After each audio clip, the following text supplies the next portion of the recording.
Nos queremos concentrar en lo que ha pasado con esta tragedia ocurrida en el Estadio Monumental. Ya fueron enterrados los dos niños que murieron, porque aquí hay una joven de 18 años y hay un niño de 12 que murieron como consecuencia de esa situación que ha ocurrido y que es parte, por supuesto, de la investigación de la justicia, pero se reabre el tema de la violencia en los estadios y si acaso lo que se ha hecho realmente ha servido para contener esa violencia que muchas veces está asociada a barras bravas, que algunos dicen también están asociadas a su vez al crimen organizado. Y quien ha trabajado en este tema, quien ha legislado para darle mayor seguridad a los estadios, es precisamente nuestro siguiente entrevistado, el senador de Demócratas por la región de Coquimbo, Matías Walker. Senador, ¿cómo le va? Gracias por estar con nosotros esta mañana. Muy buenos días, Mirna. No, gracias a ustedes por la invitación. Senador, ¿qué es lo que usted observa que aquí pasó para que terminemos lamentando la muerte de estos dos jóvenes? Y acá lo que hay que entender, a mi juicio, Mirna, es que las barras bravas son una expresión más del crimen organizado. Esto yo lo sostuve desde el año 2023, cuando aprobamos la nueva ley que le dio mayores atribuciones tanto a las policías como a los fiscales para perseguir el crimen organizado y el narcotráfico. Es que había que tratar a las barras bravas como crimen organizado por los delitos conexos que estaban asociados a las barras, a los piños, a estas facciones dentro de las barras. Estamos hablando de homicidios, algunos de ellos que están siendo investigados por el Ministerio Público, secuestros, extorsiones, eh, y eh, en su momento, claro, se me trató por algunos de exagerado. Por eso yo quiero valorar que por primera vez un ministro de Estado, el nuevo ministro de Seguridad, Luis Cordero Vega, hable de crimen organizado, porque efectivamente nos estamos enfrentando a eso. Ahora, ¿qué permite utilizar las herramientas de la nueva ley? Primero, la aplicación de penas efectivas, ¿no? Que es lo que se hizo en Inglaterra, porque las penas de crimen son penas superiores a 5 años y un día. Y en segundo lugar, Mirna, las técnicas especiales de investigación que permite la nueva legislación. Vale decir, utilización de agentes encubiertos, agentes reveladores, poder interceptar conversaciones telefónicas. eh, Creo que eso es fundamental, y también exigirle al organizador del espectáculo que por fin pueda invertir en tecnología. Esto mismo lo venimos hablando desde el año 2010, 2011, cuando se creó el plan Estadio Seguro. Yo recuerdo que Matías Eguiguren, un profesional muy exitoso, fue encomendado por el gobierno del presidente Piñera para hacer un informe. Él viajó a Inglaterra. Yo me reuní con él. Era un informe muy completo de todo lo que había que hacer en materia de seguridad en los estadios, estoy hablando de 15 años atrás. Utilización de torniquetes, cámaras de reconocimiento facial, control biométrico. Pero Chile venía saliendo de un terremoto, entonces no podía el Estado hacer esa inversión. ¿Qué es lo que se hizo? Se le pidió a los clubes, ¿no? Entendiendo que son sociedades anónimas, que en estricto rigor tienen fines de lucro, que han tenido excedentes, como los que recibieron con la venta del canal del fútbol, que pudieran invertir parte de sus excedentes en utilizar esta tecnología, que es fundamental, primero para evitar las avalanchas humanas. El informe Taylor en Inglaterra se hace a partir de la tragedia del Liverpool en la final de la Copa UEFA, por allá, por el año 85, y después la tragedia de Hillsborough, el Ya. año 1989. Entonces, todas las recomendaciones del informe Taylor están plenamente vigentes. Hay algunas que son difíciles de aplicar a nuestro país, por ejemplo, que todos los asientos sean individuales, numerados, de manera de identificar a la persona que produce un desmán. No es la realidad de muchos estadios en Chile, pero ahí hay una base de lo que se tiene que hacer. Claro. Ahora, ¿qué pasó entonces? Usted dice que los clubes, básicamente, ¿no es cierto?, no, digamos, no pusieron la tecnología a disposición para mejorar la seguridad de los estadios. Efectivamente. ¿Por qué? ¿Por qué se producen estas avalanchas humanas, estos reventones, que incluso son anunciados por las redes sociales? O sea, un mínimo de sistema de inteligencia permite prever este tipo de situaciones. porque son gente o que no tiene entrada o que han sido afectadas por el derecho de admisión que le dimos a los dirigentes en la ley de derechos y deberes del fútbol. Hoy día el organizador del espectáculo tiene todo el derecho a aplicar el derecho de admisión, incluso sin sentencia judicial. Basta que conste que una persona ha provocado hechos de violencia para que se incorpore en un código, el código 102, esa persona no puede entrar al estadio. Entonces, muchas veces los afectados provocan estos reventones. Obviamente, un guardia de seguridad con poca preparación, a propósito de la nueva ley de seguridad privada, no puede contener estas avalanchas humanas, estaría poniendo en riesgo su propia vida. De ahí la importancia del torniquete, como existen muchas recitales, muchos espectáculos y en algunos estadios para partidos de fútbol, porque es el torniquete el que habilita el ingreso del asistente una vez que exhibe su cédula de identidad y se ha verificado que no tenga prohibición de acceso. No puede ser, no puede haber una contención humana, porque obviamente frente a una avalancha eso va a fracasar. Ya, ¿y por qué? Porque uno diría, a ver, no sé cuánta inversión implica poner torniquetes, o sea, ¿por qué eso no se ha hecho? ¿Ha habido negligencia de su parte, un descuido, un creer que esto ya estaba bajo control? Bueno, el fútbol ha estado pidiendo sucesivas prórrogas, por ejemplo, en la entrada en vigencia del control biométrico. Lo recordaba el ministro Cordero. El control biométrico es fundamental porque es la única manera de garantizar que la persona que ingresa a un estadio no tiene prohibición de acceso, ¿no? Hay un instrumento que es el Registro Nacional de Hinchas que yo mismo he promovido en una indicación que lamentablemente se rechazó en la Comisión de Deportes del Senado 4-0 por senadores de gobierno y oposición. Yo creo que no se entendió bien el sentido del Registro Nacional de Hinchas, pero igual ese registro el fútbol lo puede hacer. ¿Por qué? Porque tienen el derecho de admisión por ley y porque hoy día tenemos una ley de protección de datos personales que, como sabemos, Mirna, Ujú. permite, bajo el consentimiento de quien ingresa a esa base de datos, cuando cualquiera de nosotros compra una entrada, puede consentir en la utilización de nuestros datos personales por razones de seguridad. Eso se llama el principio de finalidad de la ley de protección de datos personales. Eso se puede hacer. De hecho, la NFP empezó a implementarlo bajo un plan piloto y esto hoy día podría estar vigente. De hecho, Pablo Milat anunció que ahora va a ser obligatorio en todos los partidos de primera división. Bueno, eso se debió hacer hace mucho tiempo. Claro, ahora usted dice algo que es muy, digamos, lógico. ¿Cómo va un guardia dentro del estadio a contener esta violencia? Entonces, ¿eso implica que debieran volver carabineros al interior de los estadios? Bueno, lo que pasa es que es muy importante la pregunta, Mirna, porque nos permite derribar un mito. Carabineros nunca se ha ido de los estadios. La ley nunca sacó a Carabineros de los estadios, como piensan algunos. Lo que pasa es que Carabineros tiene recursos humanos muy limitados y Carabineros tiene que enfrentar la seguridad en los barrios, el crimen organizado, el narcotráfico. Entonces, el contingente que destina Carabineros a los estadios por razones operativas, la propia institución define que esté en el perímetro exterior del estadio, como de hecho ocurrió ese día de la tragedia en Mm. un estadio monumental. Carabineros estaba fuera del perímetro del estadio. Después, claro, muchos echaron de menos a Carabineros que hubieran podido ingresar y hubiese sido lo ideal cuando se rompe el acrílico, ¿no es cierto?, el estadio monumental por parte de estos delincuentes. Entonces, es una decisión operativa. Como Carabineros tiene recursos humanos limitados, es que se le exige al organizador del espectáculo poder contratar guardia de seguridad, que conforme a la nueva ley de seguridad privada hoy día tiene mayores exigencias. Ya, pero usted diría que deben estar, o sea, porque si usted dice que hay un problema de limitación de contingente de carabineros, ¿cómo se resuelve el tema entonces? Si los guardias no son capaces, por razones evidentes, de poder contener eventuales actos de violencia como lo ocurrido este jueves pasado.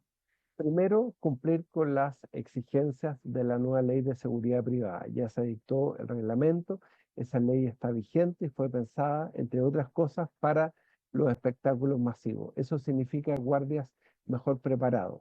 Y eso significa que la labor de carabineros tampoco se sustituye.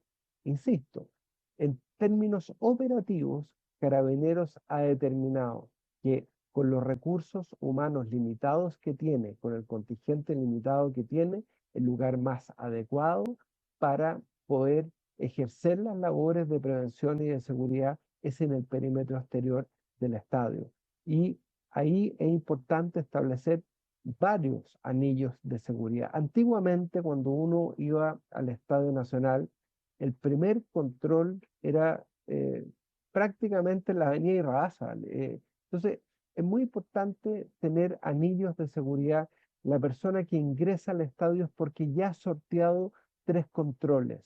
Y lo ideal es que esos controles sean no a través de una contención humana, una señora que puede tener la mejor voluntad que oficia de guardia de seguridad, que le pide el carnet de identidad a la persona, sino que para contener estos reventones, estas avalanchas humanas, tienen que ser torniquetes Claro, es que metálicos. yo, exacto, porque fíjese que, a ver, estos reventones también se han visto en espectáculos de música, por ejemplo, Daddy Sí, Yankee.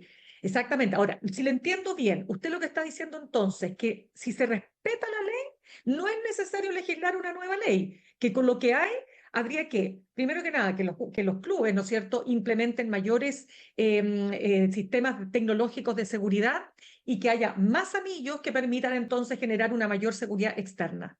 Y con eso bastaría, dice efectivamente. usted. Hoy día el organizador del espectáculo tiene todas las atribuciones, la autoridad y las policías y el Ministerio Público, esto yo lo he conversado con el Ministerio Público, tiene todas las atribuciones para enfrentar esto como crimen organizado, utilizar técnicas especiales de investigación, pero sigue habiendo una impunidad inexplicable. Piensa usted que jugaba Coquimbo Unido con La Serena hace una semana en mi región, fue vandalizado un vehículo de carabineros. Carabineros detuvo a 7 individuos, los puso a disposición del juez de garantía y el juez de garantía los liberó y no determinó ninguna medida cautelar, o sea, ni siquiera arresto domiciliario, nada. O sea, también es muy importante que todas las instituciones puedan trabajar en conjunto, entender que nos estamos enfrentando a un crimen organizado. Sin perjuicio de eso, hay un proyecto de ley que viene de la Cámara que ayuda a especificar algunas cuestiones. Yo mismo he promovido que el Registro Nacional del Hincha esté establecido por ley, aunque yo sostengo que ya tienen las facultades el ente rector del fútbol para poder establecer un registro nacional del hincha, se especifican medios tecnológicos, el control biométrico, el reconocimiento facial, pero ya la ley alude a medios tecnológicos en general para controlar el acceso. Cuando nosotros aprobamos la ley, no quisimos casarnos con una tecnología en específico, porque la tecnología va variando, va evolucionando, por eso hablamos de medios tecnológicos en general. Claro, senador, para terminar este tema, hay no pocos expertos en políticas públicas del deporte que señalan que aquí se cometió un error. ¿En qué sentido? En que se metió a todas las barras, primero que nada, en un mismo saco. O sea, a ver, hablaba con un experto de la Universidad de Santiago el otro día que me decía, estamos de acuerdo que aquellos que cometen delitos, ¿no es cierto?, tienen que ser apartados, por supuesto. Pero ¿cuál es el problema? Dice él, que lo que empezó a ocurrir es que estos grupos, finalmente desechados por el Estado de alguna forma, fueron captados o coaptados por el crimen organizado y por el narcotráfico. ¿Cómo ve ese punto? Lo que pasa, claro, podemos hacer un análisis sociológico muy profundo. Podemos hablar, por ejemplo, de los miles de jóvenes que salieron del sistema escolar durante la pandemia y por eso el programa de reactivación educacional, por eso hoy día el servicio de protección especializada de la niñez. Pero la lógica es tratar a todos los asistentes a los espectáculos deportivos como iguales. Eso es muy importante. Pertenecer a una barra no puede significar un estatus de privilegio frente a otros hinchas que pagan su entrada, el socio que está con su cuota al día. No puede ser que una persona por pertenecer a una barra, por muy inocente que sea, le dé un lugar de privilegio, porque antes estas personas accedían a entradas de cortesía por parte de los dirigentes. Si los dirigentes no les entregaban las entradas, los amenazaban, cuestión que sigue ocurriendo hasta el día de hoy. Entonces, es muy importante tratar a todos los asistentes del espectáculo profesional eh, por igual, porque de lo contrario hay un grupo de personas violentas, si no se determinan esas responsabilidades individuales, si no se les reconoce, no se les aplica el derecho de admisión, no se aplican las penas eh, correspondientes a esos delitos, terminan pagando justos por pecadores. Yo pienso mucho en los 45.000 personas que tenían entradas compradas al Estadio Nacional, hinchas de la Universidad de Chile, que iban a ir al clásico Colo-Colo. Muchos de ellos venían de regiones y se suspende el partido. Yo entiendo que si hay un informe de Carabineros, se tiene que suspender, pero había un pseudo vocero de un piño de la Garra Blanca diciendo en todos los canales de televisión a rostro descubierto que el partido no se podía jugar. Entonces, yo creo que acá las señales son muy importantes. Y la señal tiene que ser aplicar las sanciones que correspondan a quienes provocan hechos de violencia y también sanciones económicas a el organizador del espectáculo que no emplea todas las medidas de diligencia. Eso está establecido en la actual ley. Nosotros establecimos que son solidariamente responsables los clubes organizadores y los representantes legales de esos clubes cuando no se han empleado todas las medidas de seguridad. Perfecto, conversamos a esta hora con el senador de Demócratas por la región de Coquimbo, Matías Walker. Senador, cambiemos de tema. Quiero preguntarle por, a ver, la situación hoy día respecto de su partido, toda vez que no ha logrado constituirse en todo el país y por lo tanto Jimena Rincón, la presidenta, no tiene opciones, ¿no es cierto?, de participar en una primaria con Chile Vamos. Ella ha dicho que si no construimos con Chile Vamos un programa compartido y una lista parlamentaria que impulse esa agenda, vamos a ir a la primera vuelta. ¿Usted está de acuerdo con ella? Por supuesto, hay una resolución del Consejo General de Demócratas de principios de marzo que estableció dos acuerdos. Primero, que Jimena Rincón es la candidata presidencial de Demócratas. Segundo, que vamos a explorar acuerdos con otros partidos que no pertenezcan a los extremos. Ella lo ha ejemplificado muy bien, que no sean ni antivacunas ni que defiendan dictaduras. ¿Por qué? Porque tenemos que generar acuerdos que le den gobernabilidad a Chile.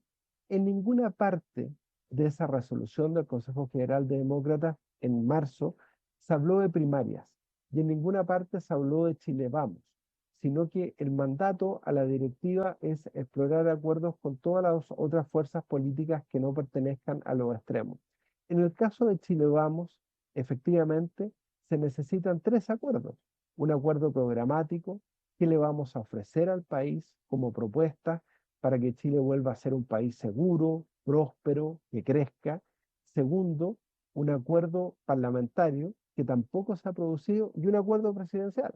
Y mientras ello no se produzca, obviamente que la candidatura de Jimena Rincón siga adelante. Ella está recorriendo el país. Efectivamente, nos falta por constituirnos en tres regiones: la región de Magallanes, Ujú. los ríos, los lagos.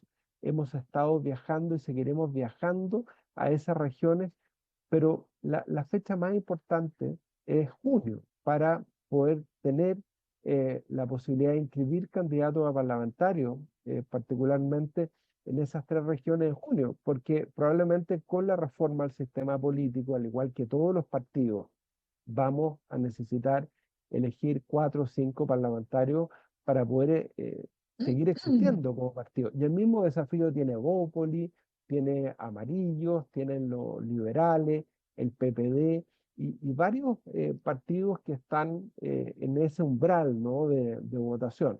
De manera tal que nuestro objetivo sigue adelante. Jimena Rincón es nuestra candidata presidencial y efectivamente estamos haciendo un esfuerzo en esas tres regiones, no con miras a ir a una primaria con Evelyn Matei, sino que con miras a tener candidatos a parlamentarios, buenos candidatos a parlamentarios en esas tres regiones. Ya, entonces, si le estoy entendiendo, cuando usted habla de antivacunas, se refiere directamente a Johannes Kaiser, y cuando habla, dice usted, de defender una dictadura, se refiere a la candidata ya del Partido Comunista, Janet Jara, que no se definió, digamos, porque Cuba fuera una dictadura, ¿no? Así es. Y por Ya. eso, en nuestro acuerdo del Consejo General, nosotros decimos expresamente que descartamos cualquier acuerdo con los extremos. Pero eso abre la posibilidad también a acuerdos con otras fuerzas políticas que están cerca del centro. Ya, pero espéreme, porque ahí también está José Antonio Cast. José No, Antonio Cast, no vamos a decir que es moderado. Entonces, no, nosotros consideramos a José Antonio Caz dentro de los extremos, consideramos al Frente Amplio del Partido Comunista dentro de los extremos, y lo hemos dicho claramente. ya, pero para entenderlo bien, porque usted sabe que la candidata Matei, que todavía figura, por supuesto, en la pole position, ella, en las encuestas, ella ha tratado, y lo sigue diciendo, ¿no? En una entrevista este fin de semana, de una amplia primaria con estos sectores. Entonces uno dice, bueno, ¿cómo ustedes van a llegar a un acuerdo parlamentario si la candidata de Chile Vamos está disponible para tener un acuerdo con estos extremos? Bueno, por eso no hemos llegado a acuerdo, pues nosotros hemos sido claros que no vamos a pactar con los extremos. Ya, entonces, si que llegado el caso, ellos llevaran listas parlamentarias únicas con Cast y con Kaiser o los partidos respectivos, ¿ustedes no serían parte de esa negociación? No seríamos parte de esa negociación, no vamos a hacer Ya, ningún acuerdo con los extremos. Creo que a Chile no le hizo bien tener que elegir hace 4 años entre José Antonio Kast y Gabriel Boric, porque hay un electorado de centro que es mayoritario en Chile que no tuvo una oferta presidencial. Y yo creo que es muy importante darle a la ciudadanía mayores opciones. Y en ese sentido nosotros tenemos absolutamente descartado cualquier acuerdo con los extremos. ya, pero le pregunto, esto de ir a primaria, o sea, perdón, esto de ir a primera vuelta, eh, parece más bien, o sonaría, ¿no? Como una suerte de, le voy a preguntar, entre comillas, una presión a Chile Vamos para decir, ya pues, aquí estamos disponibles para trabajar juntos, pero si ustedes nos obligan, de nuevo, digo, ¿presión para qué? ¿Para lograr esa lista parlamentaria más que una convicción real de ir a primera vuelta? Es que no le estamos hablando de Chile Vamos, le estamos hablando a nuestro electorado. Fíjese que en las comunas donde demócratas y amarillos competimos en las elecciones municipales, a pesar de las enormes dificultades que significaba no estar constituido en todas las regiones, inscribirnos muy encima de la elección municipal, sacamos un 7,5% de los votos. Hay un electorado también de la democracia cristiana que está desencantado por esta decisión de ir con el Partido Comunista, con el Frente Amplio. Alberto Undurraga ha estado bastante solo en su Ujú. anuncio de hacer una primaria paralela con el socialismo democrático, sin el Partido Comunista, sin el Frente Amplio, y más bien los parlamentarios de la democracia cristiana le quitaron el piso a Alberto Undurraga. Entonces nosotros vemos que hay un electorado de centro que hoy día está huérfano de representación, que está buscando un nuevo liderazgo, y nosotros estamos apuntando a ese liderazgo con Jimena Rincón. Esta semana está dando a conocer sus propuestas programáticas, está recorriendo el país. eh, Sabemos que 2 o 3 meses es una eternidad en política, hay que ver cómo se desenvuelven los acontecimientos. Yo ayer miraba la encuesta CADEM, cómo bajó Carolina Toá después de su proclamación. Una cosa bien llamativa. Entonces, esto es muy dinámico, Mirna, y nosotros Mm. creemos que hay que tener la convicción, efectivamente, de recorrer el país, ir a buscar ese electorado del centro que no quiere a los extremos. Claro, solamente, yo sé que se tiene que ir, lo suelto de inmediato, senador, pero cuando usted dice que le llama la atención por qué bajó Carolina Toá, ¿cuál es su interpretación? No, obviamente que ella era la única carta del oficialismo, probablemente por eso marcaba más en la encuesta. Va a haber una disputa muy cerrada con Janet Jara, con Gonzalo Vinter, pero si gana el Partido Comunista o el Frente Amplio esa primaria del oficialismo, con toda la capacidad de movilización y convocatoria que tiene el Partido Comunista del Frente Amplio, eh, yo creo que con mayor razón hay que entregarle una alternativa de centro a ese electorado, que es un electorado que de alguna manera admira lo que fueron los gobiernos de la Concertación y que no se siente representado por el giro a la izquierda que ha tenido muchas veces el socialismo democrático. Ya, senador Matías Walker, senador de Demócratas por la región de Coquimbo, muchas gracias por haber estado con nosotros esta mañana. Muchas gracias, Mirna, que estén Que muy tenga bien. buen día. Gracias.